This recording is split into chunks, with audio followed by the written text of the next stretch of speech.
Good evening, everybody. Hello, it says we're live. Yes. And so for now, we're live. And this is Monk Chat. Monk Chat. So we're here to answer questions about the Dhamma, on the Dhamma, and we'll do our best to our understanding. This is the disclaimer. And then you'll also hear that I've gone to teachers that are highly respected and asked the same question and got different answers. So there you go. Yes. And so this is, Aya, would you like to introduce yourself? I am Sivijana. And I received my full ordination in California. And now I've completed my 14th Vasa as a bhikkhuni. Sadhu. So Aya's been with us. I'm sure you're all familiar with her. And I'm Ayavadda or Samaneravadda. I'm a novice Samanera here at Empty Cloud. So we'll start getting into people's questions. Hello, Suzanne. Hello, Joseph, Luisa, Amy, Julie, Chittapala. Hello, everybody. Feel free to leave any questions you have in the chat. And Joseph says, warmest greetings, Venerables. Warm greetings, Joe. May you be happy and well everywhere always. What are skillful ways to cultivate equanimity regarding the fact that there are lower realms? I find hell utterly unacceptable. Aya? Well, I think that if you avoid hell, there's hell in this existence. It's in the mind. There are rebirth in lower realms, according to the Buddhist teaching. But I remember Ajahn Brahm answering this kind of question and say, because it just didn't seem right that somebody would send you to a lower realm, and how could that be right? Well, the Buddha didn't make this all up. He just realized what was going on in samsara. This is samsara. And if we want perfection in samsara, then we're asking for a lot of suffering. So there are, from very heavenly realms to lower realms. So the best thing for all of us to do is try to cultivate beautiful mind states and kindness and keeping our sila well and encouraging others to do that so that we don't end up sending ourselves to a lower realm. If we don't accept, like even in this human realm, you can see there's hell. There's a lot of suffering in the world and people treating one another with cruelty. So we can see that in this, just within this experience in the human realm. So any amount of kindness and goodness and purification of our own hearts will help, at least in this existence, to alleviate some of the suffering. So that's what I'd like to offer for you to think about. Do you have something you want to add to that? No, I think you said it pretty well, Aya. Yeah. I really liked your point highlighting that we don't have to feel that it's unjust for there to be a hell, because we can recognize even in this existence, people put themselves into suffering when they get angry, for instance, or they get extremely depressed or extremely feeling very guilty or feeling very unworthy, and they get into these deep self-inflicted mental states. And we might think, oh, it's unfair that they're going through that. They don't deserve it. But we understand that they've done it to themselves, in terms of not that they maybe want to be suffering, but that it is self-inflicted. And the Buddha is saying rebirth is the same way. We do that through our own karma, our own actions. We go there. It's not that God hates us and he sends us to hell necessarily. So it's not that it's unfair as much as it is realistic. If someone inflicts pain on themselves, then they feel pain. If someone does bad karma and they create suffering in their mind, and they create suffering in their mind when it is reborn there. So I like that point, Aya. I thought that was really valuable for creating equanimity. And I guess it reminded me of the Buddha's reflection, he says, in order to generate equanimity, we reflect on how all beings are the owners of their actions. And this, I think Aya was pointing to exactly that point, right? That, okay, how do we generate equanimity? By understanding this is their karma. This is their, it's not that it's unfair. It's some kind of created this way to be unfair. It's their own actions have led them there. So in a sense, it's completely fair. It's completely, even though it's suffering, it's like, oh, this is so much suffering for those beings, but I have equanimity because I understand it's their karma, it's their intention that brought them to that point. So I really liked what that was saying, Aya. So hello, also Karuna, Jayanta, Supat, Pili, and it looks like we have no more questions. So that might just be the end of Monk Chat this evening. We'll see if anything comes up. Yeah, that's a good point. That the contemplating on our karma is the one recommended way to develop equanimity, and that we're owners of our karma. And so, and I think all of us, each one of us, has an impact, on just not just our own lives, but on others' lives. And one time I had this really strong sense that the dedication of merit and the good things we do in this world actually does help those who are in the realms of deprivation. So, and it's just this samsara is so vast. So we could say that the heavenly realms are, could say that. Should they not be there also? If you're going to have a heavenly realm, there's like the other extreme. Yeah. So we have a talk. Can we talk about here? Show another question from Joe. Can we talk more about the concept of diluting negative karma? I feel it's always good to remember skillful means for that. Thank you kindly. Yeah. Diluting negative karma. He's thinking of the salt in the water image. Yeah, I guess that's what he's talking about. I think there's this really beautiful sutta in the Samyutta Nikaya. It's called a simile. It's called the conch blower. Is a simile in it, and that's a title in the sutta. And there's a layperson, a headman, who's kind of like you might think it's like the mayor of a village or something like that, with the leader of this village. And then he comes to the Buddha, and he's a disciple of the Jains, of the Niganthas. And so they have this whole discussion on karma. And there's an idea of fixed karma in the Jains. And once you've done anything through body, speech, and mind that's you've killed or you've taken what's not given, you engage in stealing or lying or sensual misconduct, to transgress with somebody else's partner, then you're bound for hell no matter what. But the Lord Buddha is like, so there's this, then if you believe that, then if you just do anything, you break any of the 5 precepts, or that's only 4 out of 5, but if you break any of those, then you're bound for hell no matter what, and then there's no motivation for change.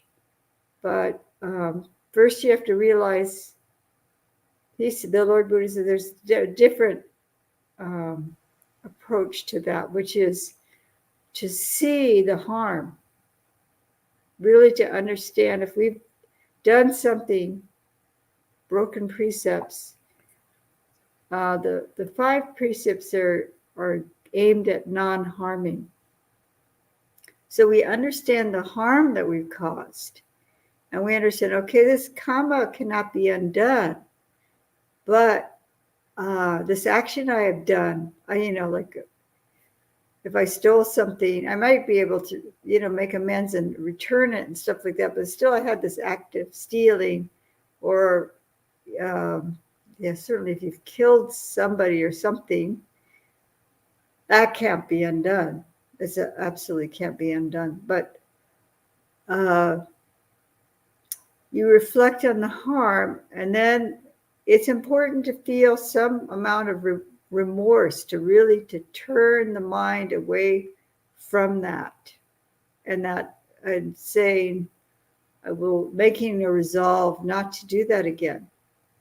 And that's the wording was transcending the karma that way. But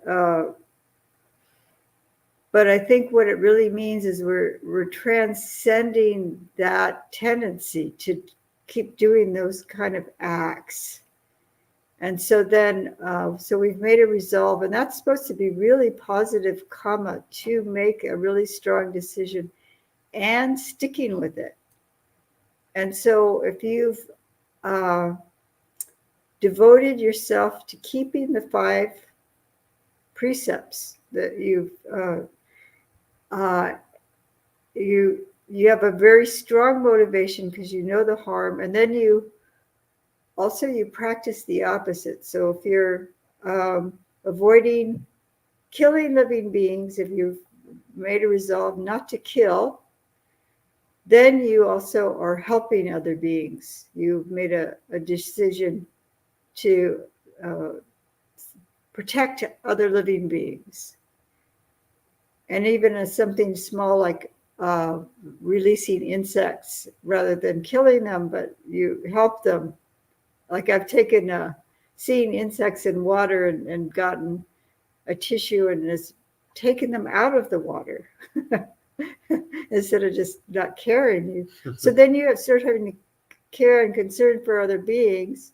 Instead of stealing, you're generous. So you've gone from abstaining, abandoning the act, abstaining from the act, and then you do the opposite. So then you do acts of generosity instead of lying and saying harmful speech. Then you speak truthfully, you speak kindly, you speak with the heart of loving kindness. Instead of if we were engaging in unwholesome sexual activity, harmful sexual activity, then you've abstained from that, and then you have a lot of respect for other people's relationships, families. And then the sobriety, you go from abstaining from alcohol or any intoxicants, any kind of mind-altering substances. But instead of dulling the mind, you purify the mind through meditation. You develop the mind through wisdom, seeking, teachings. So you just do the opposite of the unwholesome. And then if that's your way of life, if you've abandoned unwholesome activities and you're developing the wholesome, then that's definitely diluting, I believe, the karma. The karma is not gone, but since you're generating the wholesome karma, the old karma is, the old actions aren't erased per se, but your tendency of mind is towards the wholesome now. So you're not trapped in that negative developing, not caught into falling back into the negative states that motivate the unwholesome karma. So I hope that's helpful. Thank you, Aya. And then we've got more questions here, so we we'll move on. cleared that one.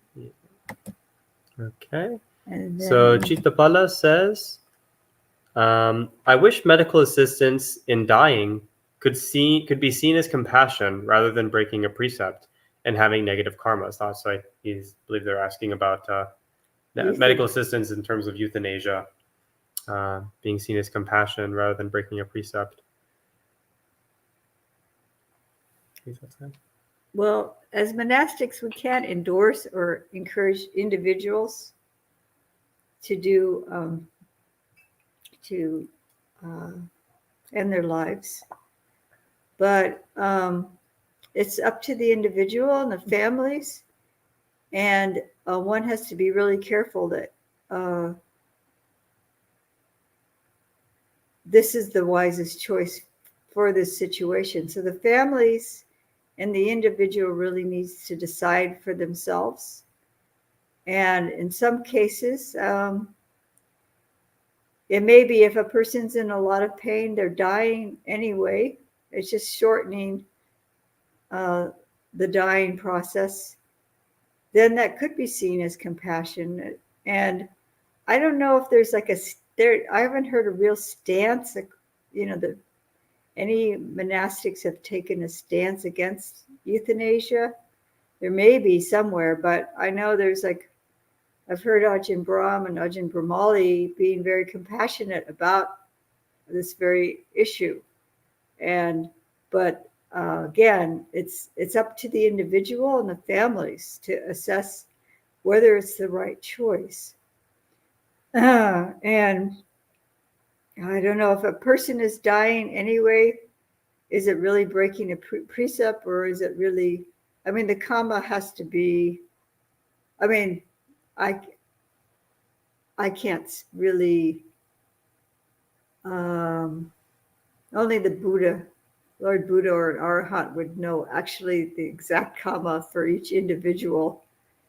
But if the person is dying anyway, it almost, I don't think it's a big karmic, this is my thought, is that it's a big karmic impact for that person.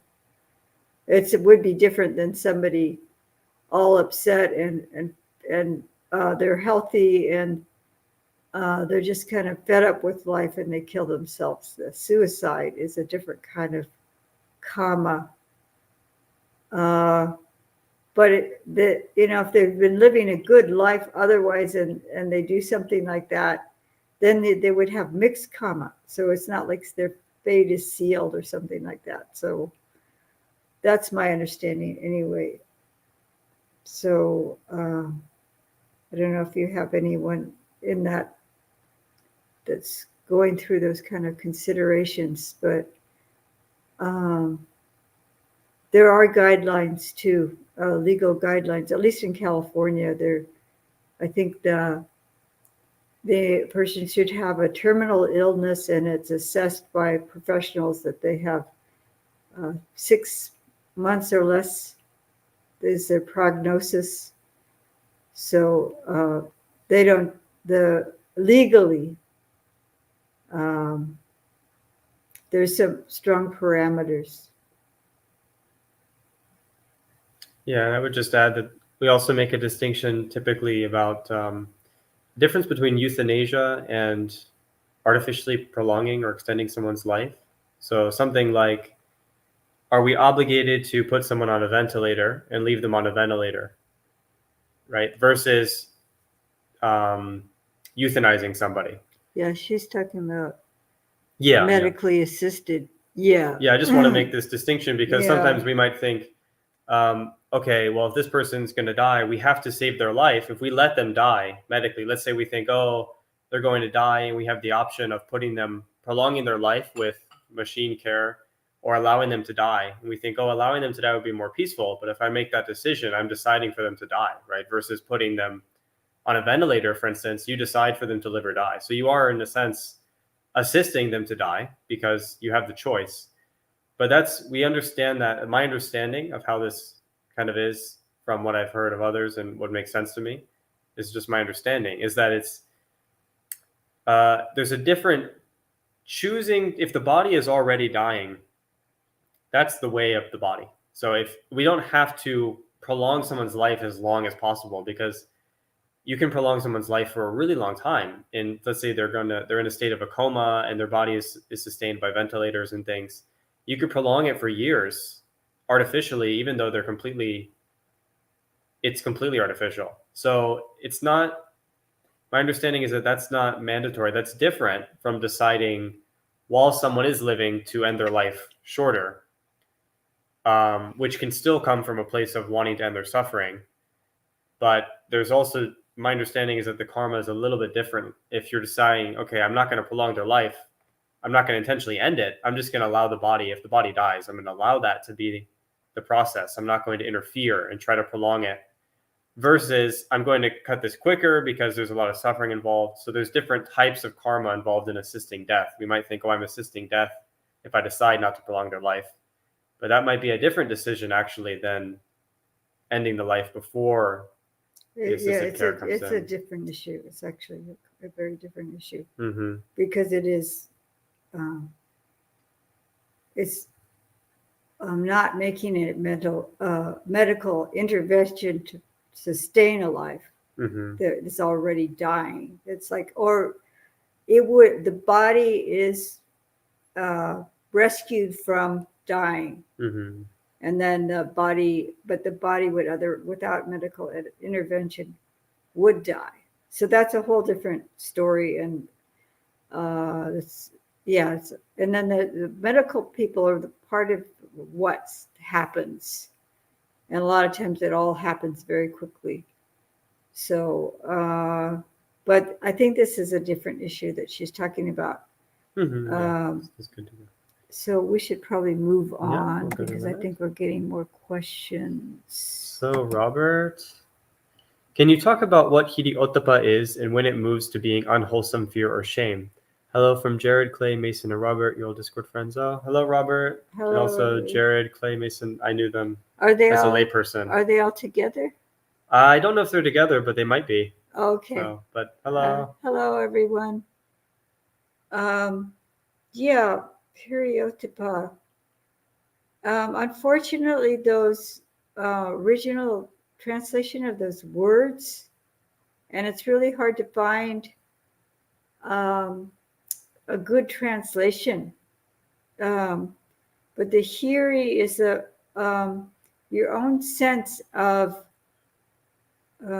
this is harmful. This is something I shouldn't be doing, and the fear of the fear is more about that you would be doing something that's against your better sense, like your conscience. So that's the fear. Let's see, I've seen other translations. Unwholesome fear and shame. So this is your own internal motivation to that, and your own better judgment. And so it's just like, if I have an impulse to do something that's harmful or unskillful or dishonest, I see that arising in my mind. Let's say I see something that's really desirable and there's no one around, and I think, oh, I can just snatch that and take it. And so that's a very unwholesome mental karma arising. But then I say, oh, that is breaking a serious precept, especially for a monastic. If it's a valuable, I could lose my ordination. But that would be the second part with the consequences of the action. And that's a more social based, it's external based. So one's internal and one's external. So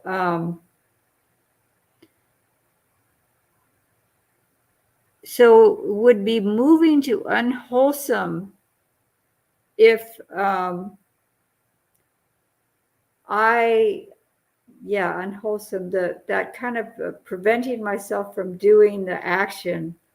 So that would be a wholesome thing if I felt, oh, okay, that I don't want to be the kind of person that's a thief. I don't want to, if I start taking things that aren't mine, then I could see myself as a thief, or I'd understand that this was very unwholesome karma, so that stops me.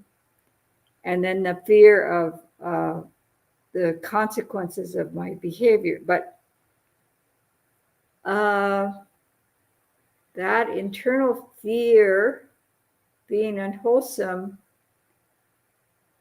that would be that I had the thought arising in my mind, and I decided that I wasn't going to do it, but then I was plagued with the idea that I might do it in the future, or that might arise again, and I have all this kind of anxiety and fear. Maybe that would be how that would manifest as unwholesome.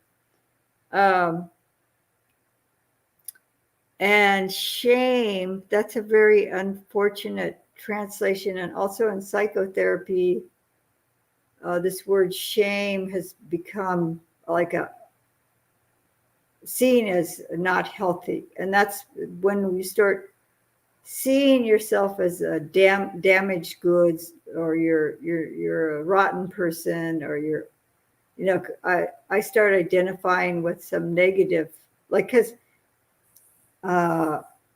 if I had in the past been a thief and I've abandoned thievery, but I still have a lot of shame around that, instead of saying, okay, I've abandoned that way of life, and now I am not that type of person anymore.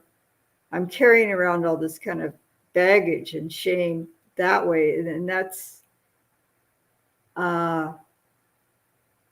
not a wholesome mental state. When it moves to being unwholesome, so we want to instead you want to do the opposite, seeing how it might be an unwholesome state and how it's actually a positive to prevent yourself from doing harm to yourself. The first one is you don't want to harm yourself. You want to feel when you're keeping the precepts well, it should be bringing the mind up, uplifting the mind. It should be a sense of release, a sense of not like unwholesome pride or anything, but just that because of the goodness of abstaining from harmful behaviors, you're bringing a lot of safety and happiness in the world for yourself and others. So moving away from it, I mean, for the very immediate, like when there may be the impulse to do something that's harmful, and it's kind of a protection. It's actually a protection. And then if I had the impulse to do something and break one of the precepts, and I caught myself, instead of getting upset with myself that thought passed through my mind, because maybe that I had, in the past, I had been in the habit of doing some unwholesome things. If I stop myself, then I should actually think, oh, great, this is good. I'm no longer doing that. I had that idea flash through my mind, but I caught myself. So I think instead of like, I think we need to reverse what your question around, and how can we make it into something positive, helpful? And just see it as a protection. This is protecting me. And then because I care about other people, the ottappa, I don't want to let my friends down. I don't want to do things to hurt them. I don't want to,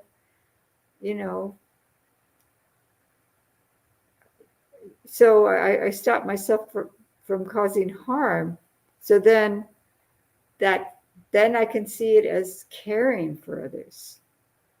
The ottappa is that I'm concerned about others. I'm not this heartless person that I feel like if I can get away with doing it, I'm going to do it. I'm gonna just, I don't care. I'm just going to get more skillful at getting away with things, getting my way by getting away with it. So that's really unwholesome mental state. But the caring aspect that I am concerned about others. That's what we should be developing. Thank you. Should we go on to another one? So Suzanne says, Venerables, while some Thai forest sanghas shave their eyebrows and heads, many in the same tradition do not. Does the Vinaya refer to this action? If not, what is the source of doing this? Well, do you know about that? Yeah. So the shaving of the eyebrows, the story is that I don't know the exact time period, but at a certain point there was conflict between Burma and Thailand, and essentially, war and government spying and things like that going on. And so what they figured out was that because people had so much faith in the Sangha, and the Sangha, everyone looks the same, right? We all wear the same robe and we all shave our head. The Burmese, I believe, were sending spies in to dress as monks into Thailand so that they would be undercover in the form of a monk. And so what the government decided was that all the monks in Thailand would shave their eyebrows so that you would know that these were the Thai monks. The Thai monks are the ones with shaved eyebrows. And so if you didn't have shaved eyebrows, you hadn't heard that order, you probably were Burmese. Or let's say the Burmese, the spies, they did shave their eyebrows, but then they would go back into Burma. And in Burma, the monks don't shave their eyebrows. They didn't shave their eyebrows, obviously, when this was created. So in order for the spies to fit in, they would have had to shave their eyebrows. But that means that whenever they left the country, they would be easily identifiable because the eyebrow hairs don't grow back very quickly or easily. So it was a kind of way of identifying the spies within the Sangha, because if their eyebrows are shaved outside of Thailand, or if they're not shaved in Thailand, that's an indicator that that person's not trustworthy. And so then it just became kind of a tradition. Like, because we did this in the past, now the monks just continue shaving their eyebrows in Thailand. And I believe also in Burma, I think in some countries, maybe they followed it, but especially in Thailand, I don't think it is in Burma so much. But yeah, they shave the eyebrows. But in the US, and it's kind of silly, right? Like, why would we? It's not in the Vinaya, to answer your question. It's not in the Vinaya to shave your eyebrows. As far as the Vinaya is concerned, you shave your head, and it's kind of implied that you shave your beard, or if you have a beard or facial hair, we shave that as well. Even though you will actually see in some other Vinaya traditions, they don't always shave the beard. Like in the Dharmaguptaka lineage, Chinese, sometimes you'll see Chinese monks who have beards. And that's because in the commentaries to the Vinaya, they interpreted it as not necessary to shave the beard. So, but in our tradition, we always shave our facial hair. So you'll see the head and the facial hair shaved. But the eyebrows isn't mentioned. It's only because of the spies in Thailand and all this recent history. So it's kind of, it's usually seen as either it's a tradition and it's kind of, okay, this is unique, it's part of our heritage, or it's seen as kind of irrelevant to us today. We don't shave our eyebrows because of in the past there were spies in Thailand or something. So that's kind of the two attitudes you see that are both make sense. And that's why some sanghas might follow it because, this is the norm in Thailand. And other sanghas might say this is a kind of irrelevant thing of the past and they don't do it. I don't know if that's... And then, some people will say, well, your eyebrows are on your head. If your facial hair is part of your head, then, but that's what I've heard too. That whole issue with spies, and so it's up to the community that you're in if they wish to be identified with the Thai. Like that's part of their lineage, and they feel like that they want to identify that way. It just continued as a tradition. Yeah. So we can go on to another question. So Kumu says, Venerables, what are your thoughts on lay people following the 8 precepts that include the 3 bodily, 4 verbal, and the last one, correct livelihood, called the Ajivashtamka Sila? Oh, Sila. Ajivashtamka Sila. Ajiva Stamaka. Trying to think of what word that would be in Pali. There's sounds wonderful. If you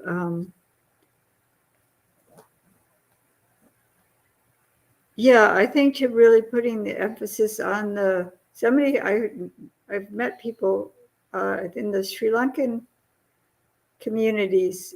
They do offer this kind of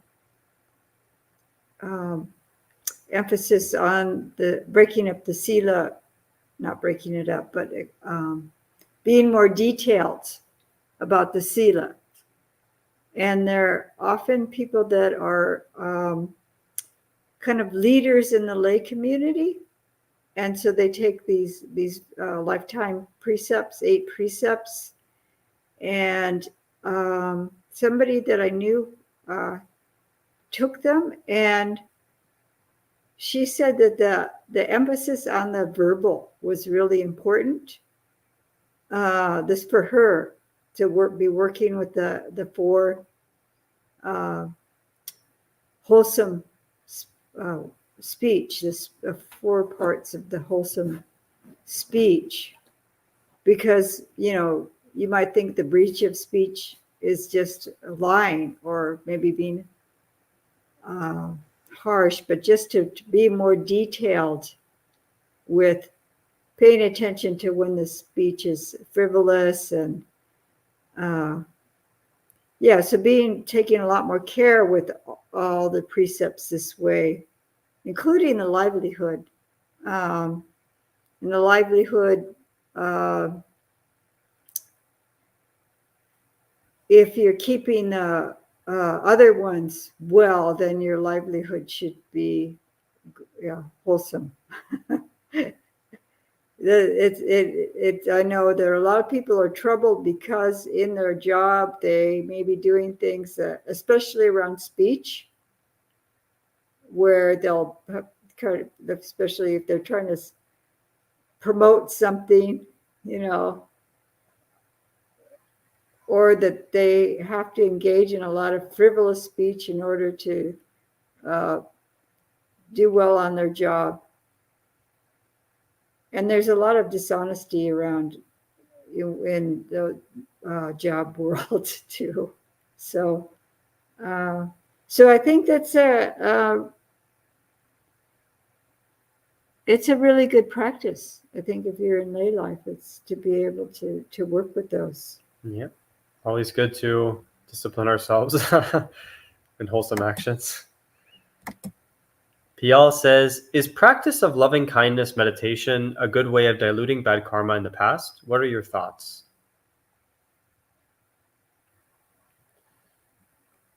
They're talking about diluting. Mm-hmm.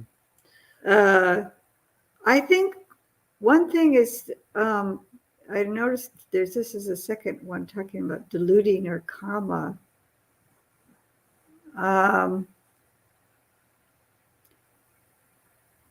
I think the practice of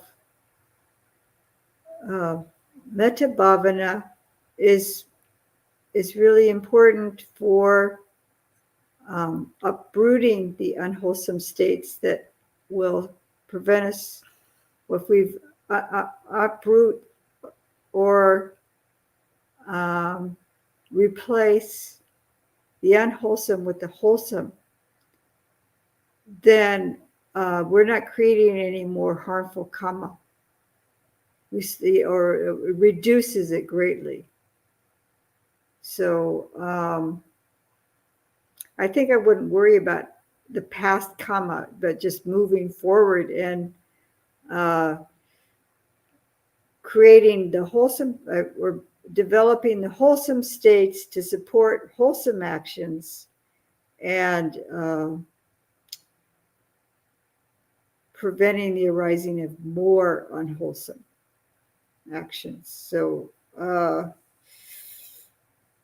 metta bhavana is really wonderful because I think if you're really practicing the metta bhavana well, then your actions through body, speech, and mind should be reflecting kindness, and the act of kindness, the keeping your sila is kindness to others. So it would be supportive of keeping your sila, and that would be a preventative measure against bad karma. And one thing that does come to mind with this too is the Tevijja Sutta. Do you know that? So there's and also I believe it's called the Karajakaya Sutta, but might be. But so there's a couple suttas where they say that you practice limitless metta or limitless things, and it says that this limitless expansion of the heart, this limitless release, there's this counter question. What do you think, which is more powerful, the limited deeds, the limited karma that we do, or the limitless love? And the answer is the limitless one. And they say that this limitlessness removes any limited karma, but it doesn't mean that you erase it. It's impossible to erase the bad karma. But it says something like in the Tevijja, isn't it?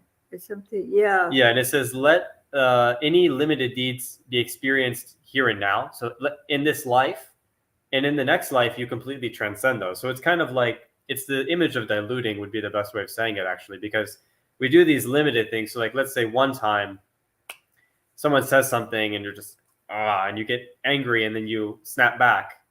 Well, that's a limited deed. It's limited to that particular moment and that mindset that arose, and it's very focused in. But if you then later on, you correct the mind and you create this limitless expansion of no matter who the person is, no matter who the being is, no matter anything, the mind is completely open to this limitless, complete non-aversion, complete, you could say love or goodwill or benevolence without any kind of attachment or limit on it, then that dilutes those limited actions in terms of not removing them, but they have much less of an effect. Like the Buddha gives the simile of salt and water, or if you have a little cup of water and you put some salt in it and you drink it, it'll taste very salty. But if then you imagine a very vast ocean and you put the same amount of salt in there, the ocean doesn't, in this case, let's say fresh water, so it's not salty water. That would be a mixture of bad karma. But if it's a very vast lake of water and you have just the same amount of salt, it won't taste very salty, even though the same amount of salt is in there. So you didn't actually remove any of the karma or any of the salt. But you made your mind so vast and pure, so limitless, that those limited actions in the past kind of don't really matter. It's because, like Aya had said, so I think so well, is that it purifies those wholesome roots. So this limitless mind, out of it comes only goodness. We won't do any bad things if we maintain that, like Aya was saying. Yeah, so that's kind of crucial because you're going back to the root and you're purifying that lake. So then the suttas essentially say that you don't have to worry about your karma if you purify your mind and make it limitless in these ways. And all those limited things you do, you don't really need to worry about it. We shouldn't worry about it anyway because it's in the past. It's already been done. But we don't really have to worry about it leading to a bad rebirth unless it was really bad, unless it was it was something that, we've done it for so long and we've ingrained it so that your metta can't really even penetrate. But like Aya mentioned, the power of saying, no, I'm not going to indulge in those. I'm going to make my mind limitless. You have to overcome your anger to do that. It's impossible to be angry and also have limitless metta because they're contradictory. So it's kind of simultaneously repenting and recognizing the fault and correcting it. Like Aya was saying, you give up killing and you nurture life, or you give up stealing and you're generous. The metta is kind of the mental equivalent of that. But also, as Aya said, it's even more powerful because you purify the roots of those actions. So you could say diluting if you want to use the image of the salt. But it's really powerful, the metta, in terms of karma. As far as the suttas, a few times when they talk about it, they seem to say that, yeah, this will this will heavily dilute the power of limited actions because it's so limitless. And there's limited too. You have to remember, like if it's a really serious breach of karma, this bad karma, like there's certain like 6 things that 6 actions that that even you I think it would prevent you from even entering the stream. But this is getting too complicated maybe for that question. But certainly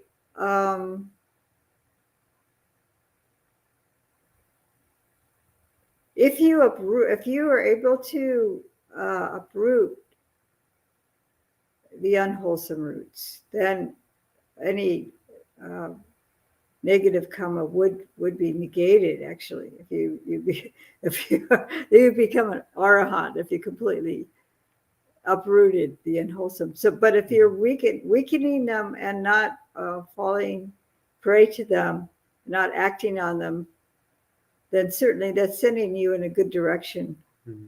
And I would also recommend all 4 Brahma Viharas. And then if you can get into a very exalted, limited state, also examining the conditionality. That this is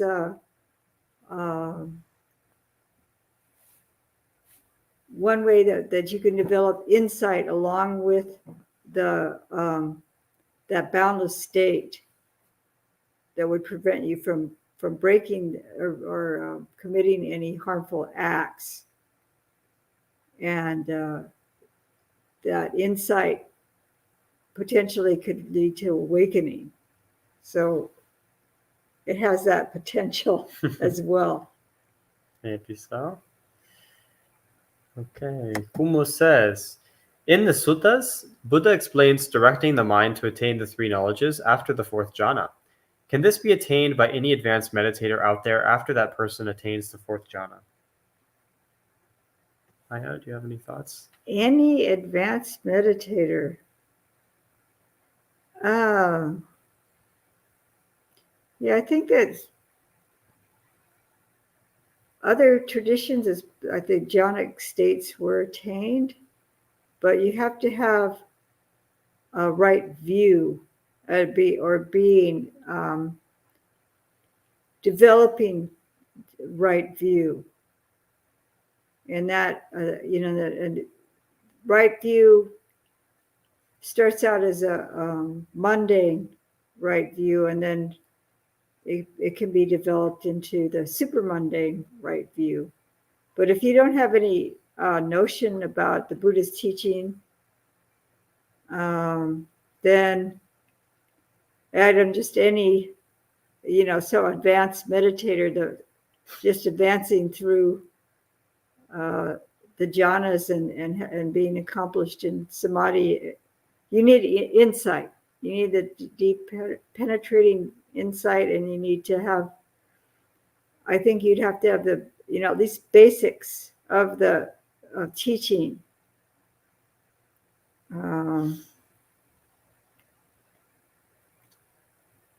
So to attain the 3 knowledges would mean arahantship.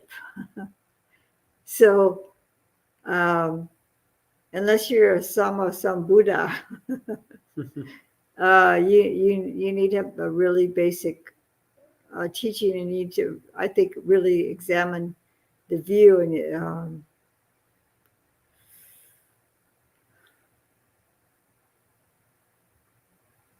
so it's not just simply the samadhi end of it. Thank you, Aya. Rick says, Venerables, is using an ad blocker on sites like YouTube in alignment with Buddhist principles or not? I don't even He asks, ad blocker? I have used an ad blocker to guard the sense doors and to reduce craving towards impulse purchases. However, an ad blocker does not allow content makers to make money through ads. Yeah, it's an application that you install that essentially blocks through YouTube that, they rely on ads to make money. And ad blocker is going into YouTube and essentially stopping the program from doing that to profit off of the ads so that you're not disturbed by them. And I think it's a really complicated question because obviously it's not so simple like, oh, am I killing? Am I doing...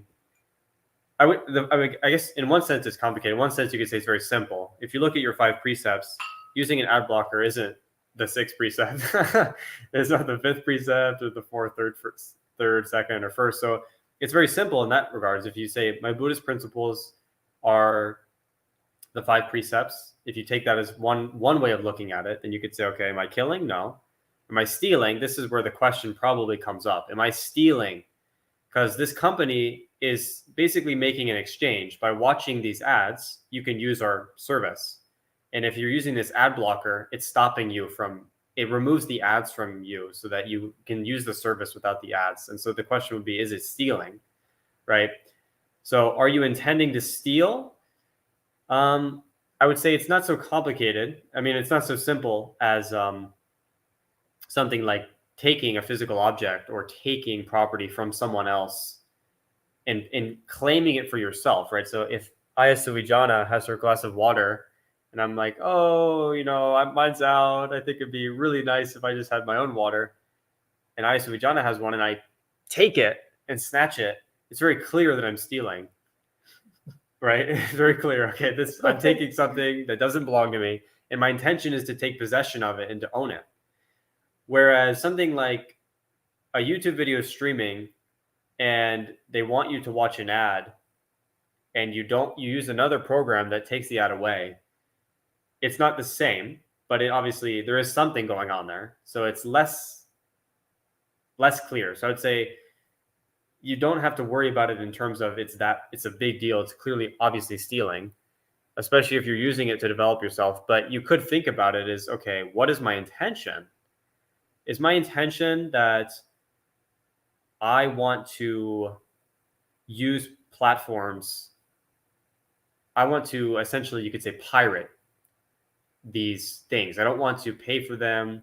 I don't want to, I want to take possession and use them or take advantage of these services without actually paying. I want to get around, or without actually watching, without actually essentially participating in what's required for the service. So like the ads would be an example. Is that my intention? Or, and so you can look at that and you can see, is this similar to stealing? Does it feel like stealing in my mind?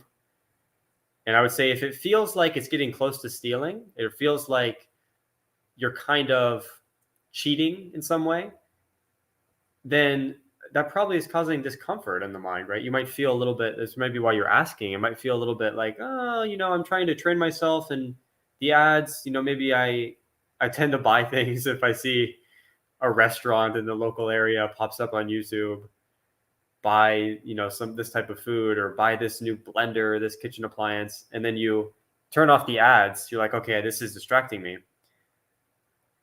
If you look deeper and you're starting to feel a little bit uncomfortable, maybe you could try to change your approach, right? So the more simple way to do it would say, when the ad comes up, I'm going to practice restraint and I'm going to turn that into my practice.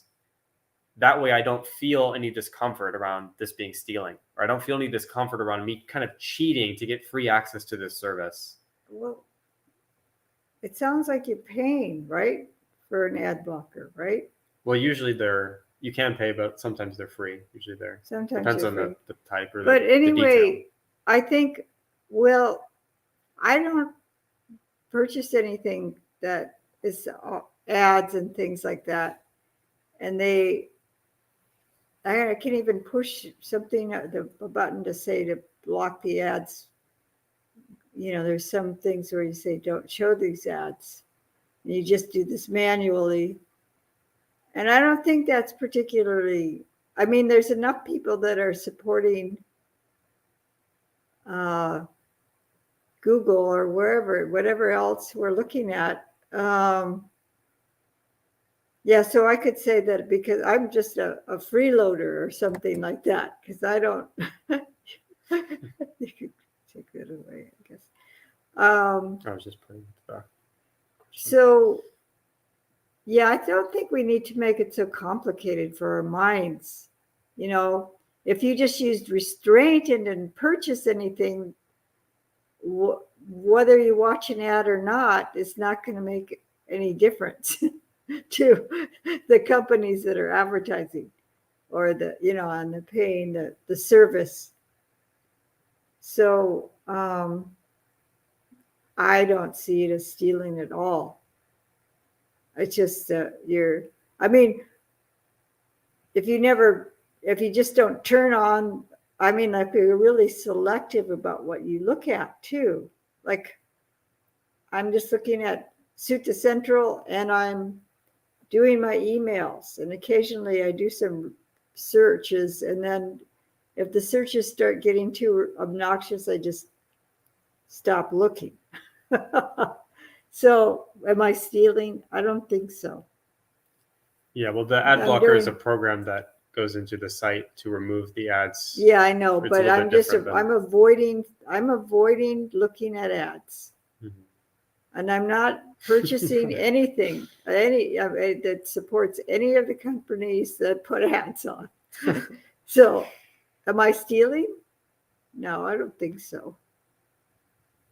I mean, I'm just trying to make a parallel here, and I don't see the ad blocks as a breach of precepts.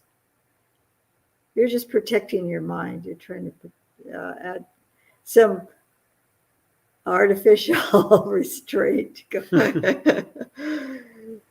So we could go to the next one. Okay, Baron says, do you eat meat and or play guitar? I'll personally, I do eat meat if it's offered. So as monastics, we are not, it's not obligatory for us to be vegetarian, but this monastery is vegetarian in terms of people here, they don't, we encourage them not to bring meat to the monastery.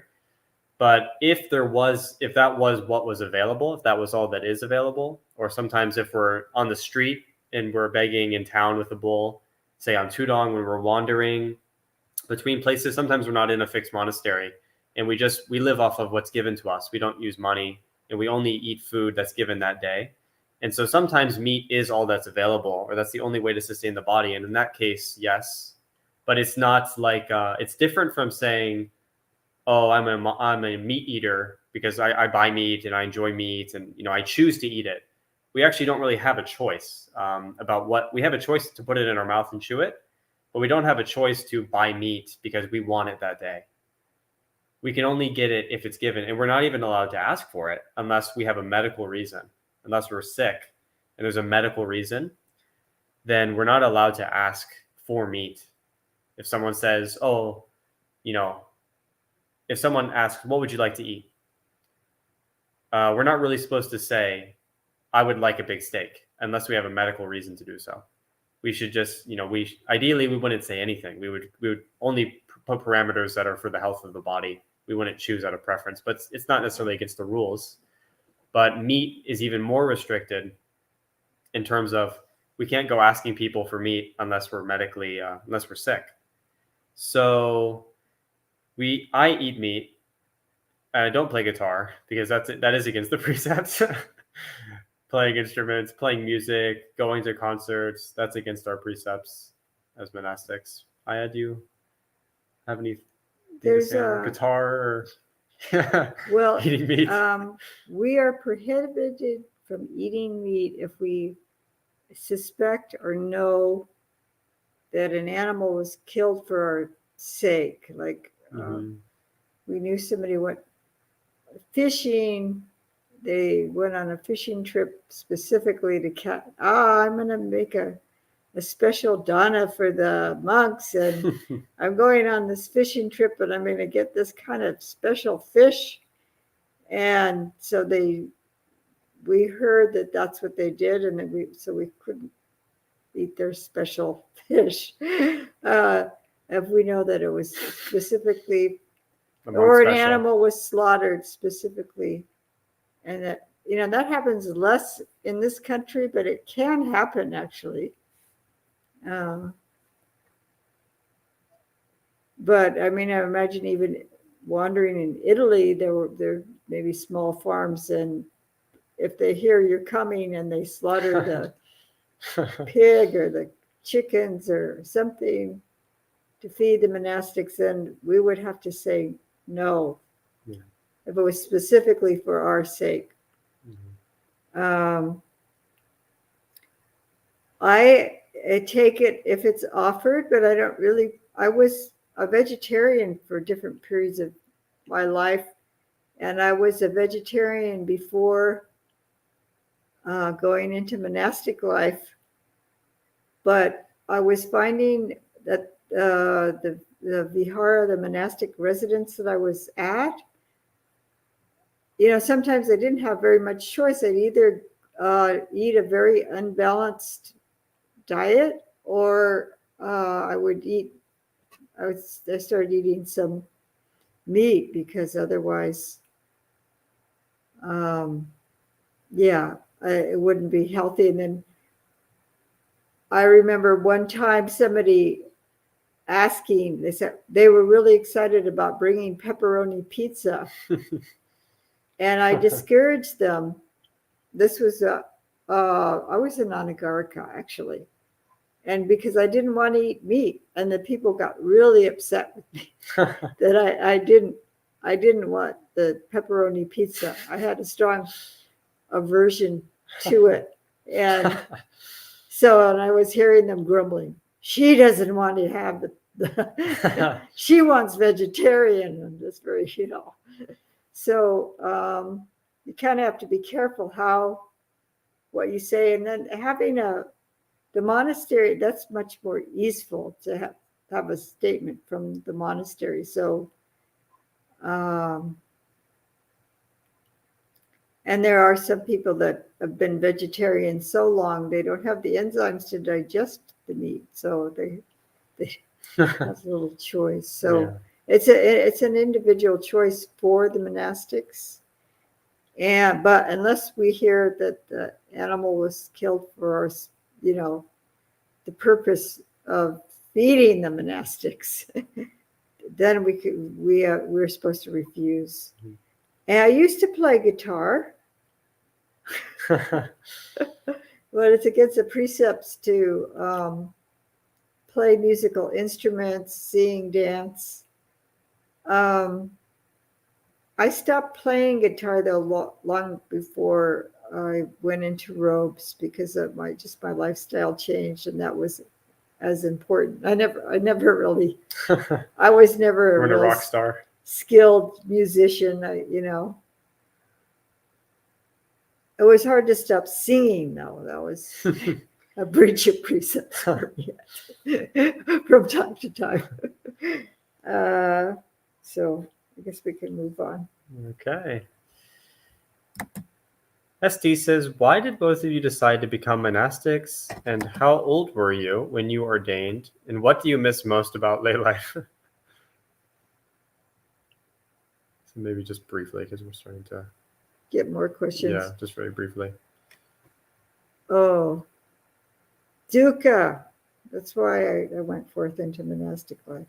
I for some reason I was drawn to Zen practice in my early years, and but when I heard the Four Noble Truths, I really resonated with me, because I was experiencing a lot of dukkha, just growing up and being in the world and seeing.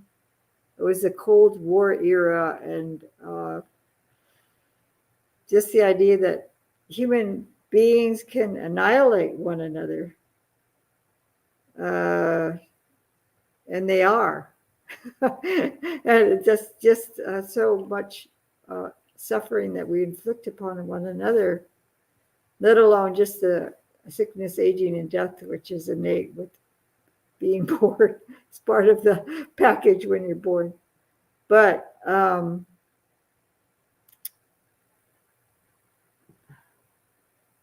so then I met monastics in this tradition, and it really impressed me. So I decided to go forth later on in life. But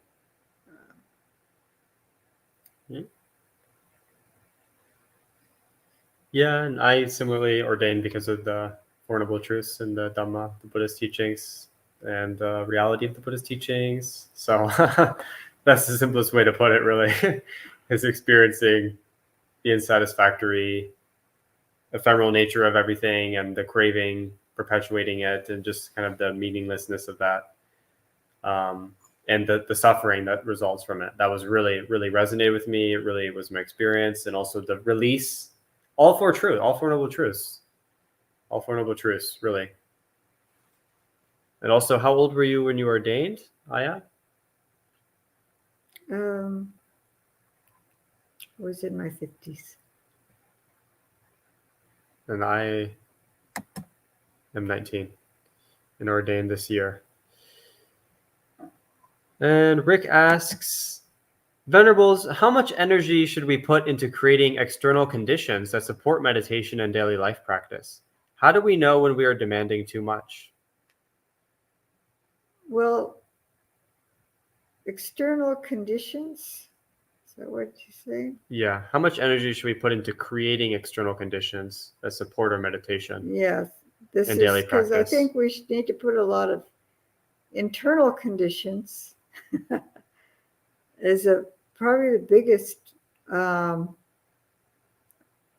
we see things, how we cause ourselves suffering, how we're distracting ourselves, and creating. Yes, this is a tricky question. I could see that if I'm observing certain activities are disruptive to the mind, and I'm avoiding starting to avoid those activities. Is that really external? I'm just trying to think of what you're trying to get at. I mean, like creating external conditions. Also creating things like quiet time or certain spaces that are conducive to your practice, the design or the layout or the people involved, maybe. Well, then, I think those so are this is you're making choices in your life to be with certain people and to avoid certain people. And I think that's all really good. I think if it's forced and you're demanding, because I mean, even like in monastic life, I can be in a situation that's difficult for me and preventing me to meditate as much as I would like to. And I don't always have the choice. I mean, like it could be a monastic or lay people coming to the monastery that may seem disruptive to me. But I think the internal, this is where we really need to be working. Because if I see, okay, this monastic here is really disturbing me. I don't like how he talks to me or whatever, or he's a slacker. And so I'm starting to blame him for all my negative mental states. And that's a big mistake. So, and then I try to force him to behave in a certain way, and we get into a lot of conflict. I'm blaming my lack of samadhi. He's destroyed my potential for jhana because he's such an obnoxious, such an obnoxious samana. How could he possibly think he's going to get anywhere? So I'm blaming externally. So this is so. So I could keep going to different monasteries, and then I'll run into some other nemesis at another monastery, and the lay people are not giving me the food that I need, and pepperoni pizza, maybe. And so, yeah, they bring nothing but pepperoni pizza. So, yeah, but we can try to avoid people and situations as much as we can, but the internal is much more important because often we don't have choice. Mm-hmm. Yeah, it really seems like the 8 precepts, like what I was talking about earlier about avoiding. So the 8 precepts, I think, really point to this. And where, okay, we avoid, let's say, on the 8 precepts, you're celibate. So you're avoiding putting yourselves, maybe going to a bar. For one, that would be a very crude place because you're also the 5th precept, right? Or going to someone else's place just to indulge in erotic or romantic relationships. That's obviously not supportive to jhana, samadhi, things like that. So it's not that it's unethical or it's completely unwholesome. That's the 5 precepts. But in terms of our daily practice and our meditation practice, that's what the 8 precepts really flesh out very deeply. So celibacy, it's not just refraining uh, from sex. It's also refraining from putting yourself in all the situations that relate um, to going into that situation, right? So because before you even have sex, everything about that situation, there's other people involved, there's other situations involved, all of that dynamic, you're avoiding that by the celibacy precept. And then also eating at the wrong time. So going into different restaurants, going out to eat, going out to different markets or night places to get food or street things, and putting yourselves in noisy environments with or very distracting, enticing foods. All of that's avoided when you stop eating at certain times and you restrict your meal, because it also needs to be more substantial and nourishing to the body. So you think more selectively about what you eat. So and then the other 8 precepts. So things like going to concerts, going to movies, watching movies, putting yourselves in other scenarios where people are doing those things, right? That's all avoided. Things like going to very fancy, luxurious environments and indulging in comfortable beds and couches, right? All of that, like at a hotel or something. So when you're on the 8 precepts, your external environment, your sleeping environment will be very simple. Your lounging or sitting chairs will be relatively simple. Your meal environment where you're going to get food will be relatively simple and straightforward. You won't be distracting yourself by going to external environments that involve drinking or sexual activity or singing, dancing, shows, entertainment. So if you're on the 8 precepts or you're following the principle of the 8 precepts, even if you don't follow them to the letter, like say you need to eat dinner, but you avoid eating, let's say your 1 meal a day, or you say, okay, I'm only going to have 2 meals a day, which are just going to be my lunch and my dinner, specifically in this place. Okay, well, you've avoided already external situations by doing that. So by refraining from certain things on the 8 precepts, which are for our meditation, your external environment should be pretty good. And then I think, like what I was saying, let's say someone's talking too much. Oh my God, this person just won't shut up. Well, then your job is to say, okay, well, if someone was talking so much to the Buddha, do you think the Buddha started getting angry? No, right? So clearly it's possible to let go of that. We don't need, if we're demanding to the point where, okay, my own mind is at a stable place, but I'm getting disturbed by my external environment, I would recollect the Buddha. That's what I do sometimes. I recollect the Buddha, or I think about the Buddha. He's never more or less free from greed, hatred, and delusion. All 4 postures, including sleeping, right? So when he's sleeping, it's not like all of a sudden he's sleeping and then his greed, hatred, and delusion start creeping back into his dreams or something. So we constantly just practice to purify our mind, to establish mindfulness, to follow the Eightfold Path, and to put in healthy habits that relate to that path. So if we start with something like the precepts, and then we start working on our mind, our environment should be pure enough. And then if it's really unhealthy, like people around you are constantly bothering you, the TV's constantly running, you don't have any free time, you don't have any personal time, you're very stressed out, then you should probably check it. But I don't think you're in that situation, Rick. From what I know about what you said, I don't think you're in that situation. If you are in that situation, then you would have to say, okay, my mind is so stressed, it's so overwhelmed, it's so busy with duties, responsibilities, other people, that I can't even have any quiet time. It will be very apparent.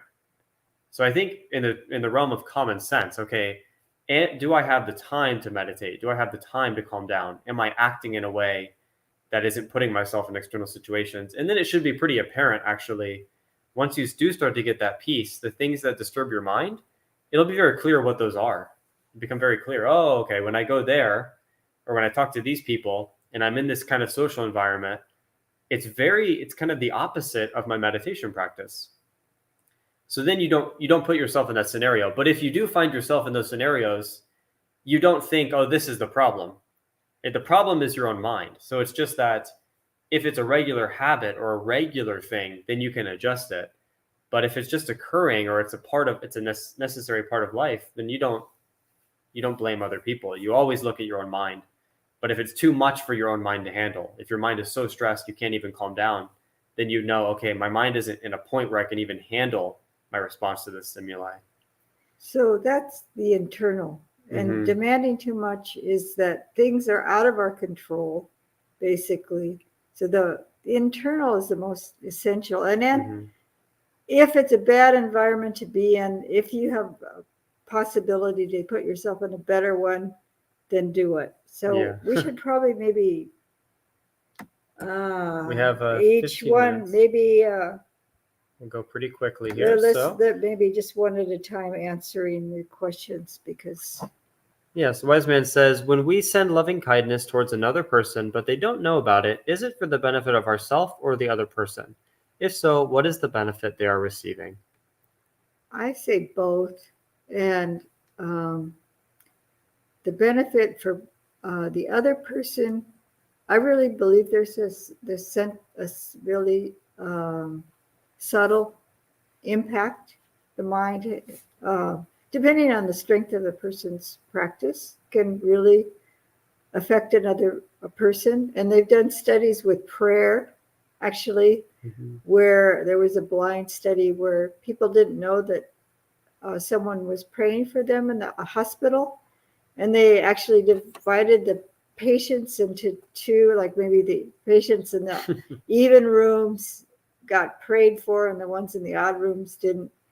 And they showed a greater recovery rate with the people that they didn't even know.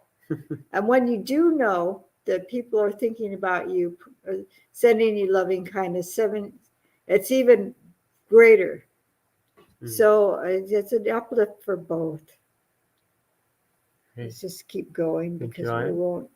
And Joseph says, Venerables, Ajahn Jeff uses in the Sublime Attitudes, Sabbe Sata Abhyapaja Hontu, may all beings be free from oppression. What is oppression? How does one train to be less oppressive? Well, that's a PhD and a half, right? So I don't think we can go into what is oppression exactly in this amount of time, but Abhyapaja Hontu. Aya, do you have any thoughts on this? Yeah, I would have to look at the Pali. I don't know. Abhyapaja. He says that's more having to do with ill will or harm. Oppression. Sometimes he uses a creative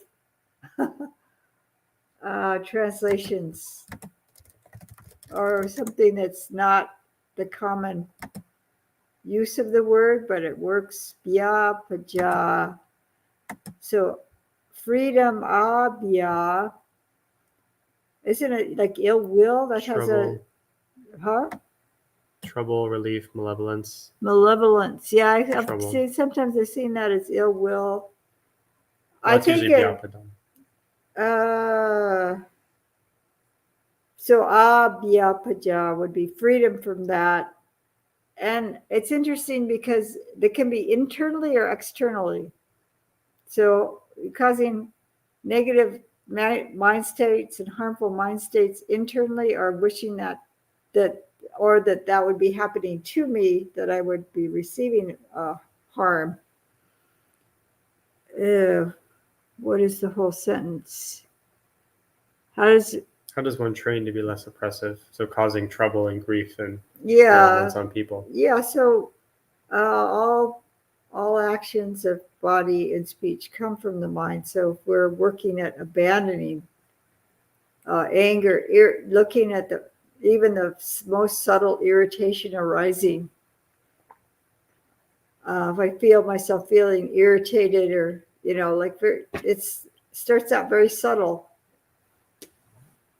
Then we try to catch that as soon as possible, and not allow ourselves to fall into cultivating negative states and abandoning them as quickly as possible, then we won't be harmful to ourselves or others. Okay.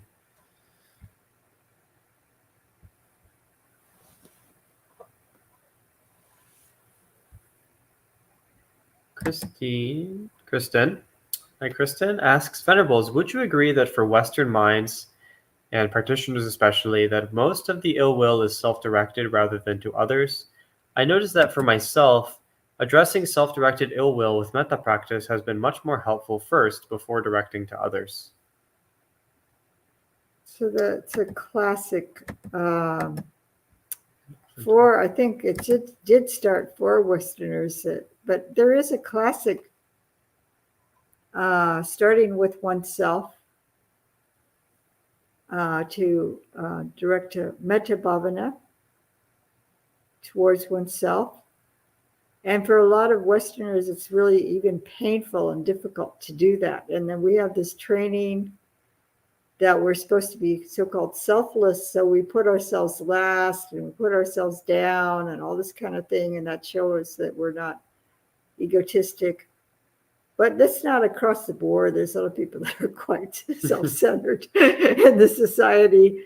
So there's a balance between this extreme self-centeredness, I generation, me and mine, and to this self-defacing, putting oneself down, putting oneself last, feeling unworthy.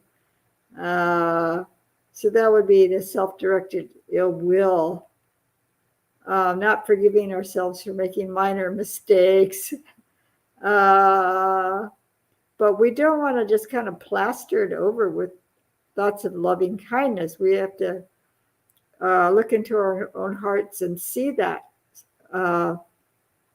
And work at abandoning that, unraveling that. But first we have to see what's there. Instead of just, there's a difference between denying and abandoning. But the first step is to say, oh, I see this tendency in myself. And I can see that pain that's happening in it. Not that I'm bad for self-inflicted pain, so I'm going to cause myself more anguish by getting upset with ourselves from that, because of that.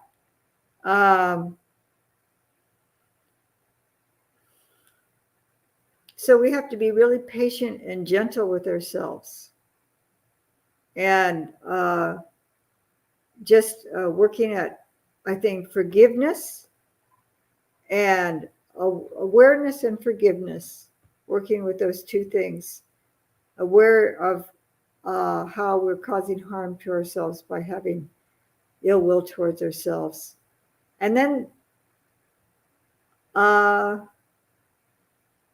there's other things too, like there may just be plain old anger at the world too, along with the ill will towards ourselves, but we're plastering over the ill anger we have at others by the anger at ourselves. So we may have like these, so you have to get through some layers before you can unravel. You have to unravel all that, but that takes a lot of awareness, forgiveness, patience, and being kind to ourselves in a lot of different ways, not just on the cushion. So, yeah, I think maybe that's enough for now with the time we have. It's a really important subject, though, developing kindness towards ourselves.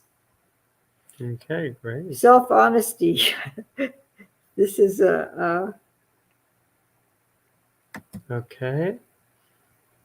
So, Shadow of Label, by remaining pure, how is one supposed to expect to live in a divine way in the next life? Well, the Buddha talks about habits, right? If we have a habit of being pure, then naturally that's where our mind tends to go. So if we have a habit of getting angry every time we come into situations we don't like, or if we have a habit of really desiring and seeking pleasure, or do we have a habit of relaxation, of ease, of equanimity, of non-desire, of relinquishment? And that doesn't mean denying and pushing everything away, but just being kind of slipping off, gliding through, essentially, right? So even when we encounter things, even when we eat, it's not that we don't eat, but we don't get all attached and indulgent in that. That kind of attitude, it's a habit of mind. It starts to become more and more natural. And so if we have a habit, for instance, of not killing, let's say for us, it starts to become really unthinkable. Why would you kill? Just why would you do it? If that's the attitude that you have, then the kind of going towards killing is going to take a lot of work, right? Because how do you get someone from thinking, how would I kill? Why would I do that? I just don't want to. I don't have any desire to. It feels wrong. I wouldn't do it. That kind of attitude to killing all the time, to forming a new habit, it's very, very difficult. You have to really train someone in the wrong way. And it's the same in the reverse. So if we have a very strong habit, say mosquitoes don't serve anything. They're useless for the environment. They cause pain. There's no use to them whatsoever. They annoy me. What's wrong with killing them? There's really no problem. And we just are used to killing mosquitoes, killing bugs. They're a nuisance. Training that person to give up killing, it can be very difficult. It's not impossible. Many people have done it, but they have that habit. And so even if they start to let go of it, they want to let go of it, then naturally they're going to start inclining towards that. And it's going to take work to restrain themselves in even more subtle regards. So even if they don't kill, the mental intention, the mental way of relating to bugs might still be like, okay, I'm not killing, but I easily could kill you, right? To the bug. That might be the attitude. Whereas for other people, the attitude might be, I'm not killing and I don't even want to. I wouldn't even think about doing that. I wouldn't think about, desiring and plotting to kill these insects. So these habits, so when we're reborn in the next life, we're reborn according to the habits of our mind, the karma that we've produced for ourselves, the types of reality that we shape out of our intentions and habits. And so if our habit is one of purity, then in our next life, that's where it's going to go. We create a state of happiness, of ease, of non-harm for ourselves and for others. And so we create that for ourselves. And we continue to follow that habit because we follow the direction of that is leading us towards more ease. We continue to go in that direction. And so going back down it becomes even more difficult the more pure we get. Until eventually your purity comes from a sense of understanding and deep wisdom and deep insight and relinquishment and deep letting go, and it can't be removed. Like the arahant purity cannot be removed from them. And it's the same for even lower stages of awakening. There's certain levels of purity that can't really be removed, and that's how purity continues onward. I think Rick might. No question there. Okay, Shadow Label also says, how should a man of Dhamma look to find a woman in Dhamma? So we don't advise on matchmaking. I don't know, Aya, do you have any comment on this question, or? How you find? Oh, well, just live a good life and go to places where there's people of like mind, and then something might happen. Okay. And Shadow Label, it looks like our last question for the night.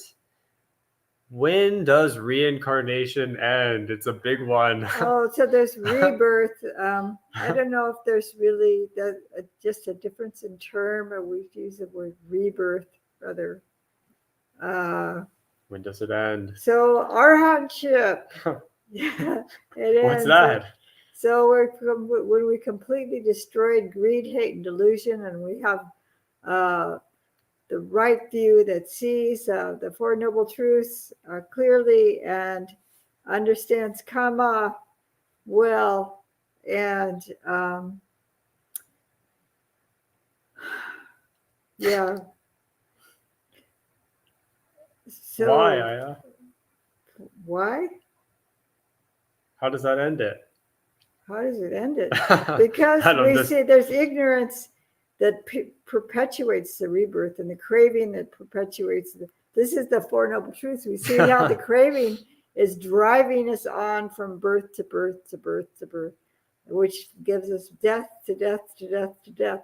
You might call it re-death, re-sickness, re-aging, and rebirth again and again and again. So when you see that, and you see the karma, when you understand the cause of dukkha, you've busted through ignorance.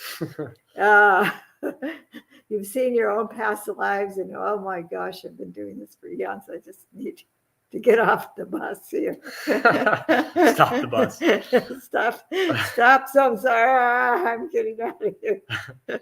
Okay, great. Thank you, Venerable. And thank you, everybody. Looks like Ray, Karuna, Lely, everyone's saying goodbye. So thank you, everyone, for joining. Feel free to come to our programs if you're in the area on Saturday and Sunday. And also we'll have live streams Wednesday, Thursday, and Friday from different Venerables. And next week, we will be having ghost chat. So we're going to interrupt the regularly scheduled monk chat. And we're going to be bringing in suttas that talk about scary beings in the samsara. Yes, we'll be talking about the ghosts. So, and also we'll answer some questions. But yeah. So we'll be reading from some selected suttas on yakas and some unfortunate beings that are visible by our haunts and other spooky stories. Other spooky stories. So I'll stay. Yeah. So if you're planning on staying up that night, we'll be helping. Okay, everybody. Thank you. Have a beautiful night. And, we can also end with 3 sadhus to conclude.